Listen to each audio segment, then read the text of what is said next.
Finding you're fabulous is a phrase that I use to refer to building confidence. And the nature of confidence is that it is a skill that needs to be developed and trained. Confidence isn't something with which we're born. And you know, sometimes you look at some people and you think, oh goodness, they're so confident. And it just seems to come to them naturally. Well, guess what? It's not. They too had to develop and train and practice in that skill of being confident. And you can too. First of all, we need to understand what builds and what destroys your confidence. And even though confidence can refer to all areas of life, for this particular situation, we're going to talk about exam confidence. So what makes you feel really good walking into an exam room going, yeah, I feel that I know my material and I feel that whatever question comes up, I'm going to be able to write at least something. And what destroys your confidence? Is it that voice in your head that says, you know what, I've never been good at that physics topic? Or is it someone else around you, perhaps before going into the exam room, who has a habit of making you doubt yourself? And we'll stay away from those ones, hey? So let's have a think about some of the things that we need to consider to build our exam confidence. Know what you are aiming for. As somebody once said to me, Miranda, it's definitely difficult to be confident when you're running towards a fog. And it's the same sort of thing. Let's have a clear understanding of what our goal is, of what our target is. Because we can then feel confident starting off and going, I have the pathway in order to get there. And that's that goal setting stuff that we did a little bit earlier.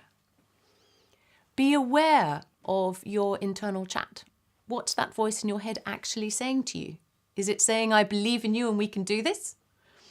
Or is it talking about the fact that it doesn't believe that you've done enough work, or it doesn't believe that you really understand those particular concepts?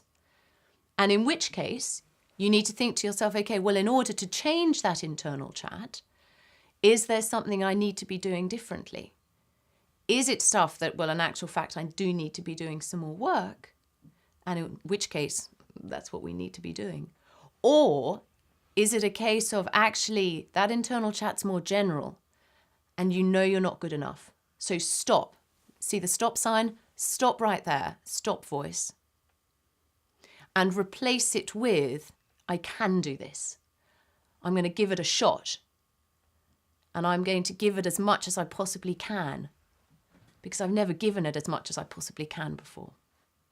So think to yourself, what are those voices needing to say in order to be confident? Maybe write some stuff down and read it through and go, right, voice, you see that? That's what I want you to be saying. Recognize your achievements, because our achievements give us that sense of confidence as well, particularly when we look back over those achievements. So it's not enough just to think about them, actually write them down. Recognize even little things that you've done. Perhaps you've been able to study for longer and stay focused than you have before. That's an achievement. Perhaps you've been able to finally understand a particular concept. That's an achievement.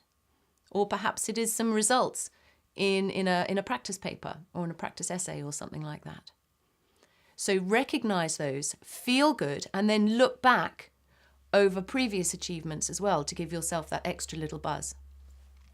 Surround yourself with positive people, the ones who are going to put back into you. And also you might want to have a think about, which I've mentioned earlier when it comes to motivation, having positive quotes, motivational quotes, and perhaps some pictures around you as well, so that your whole environment is about building that confidence. And certainly if you go into the houses of Olympic athletes, they tend to have around, particularly when they're in that training Olympiad, those 4 years leading up to competition, they have a lot of those pictures and quotes going on. And finally, when it comes to building confidence and finding that bit of fabulous inside of yourself and really making it flourish, practice asking for help when you need it. because we're not expected to go through life knowing everything and being able to do everything on our own. And being assertive and asking for help when you need it is going to give you that little ladder to help take you to the next level.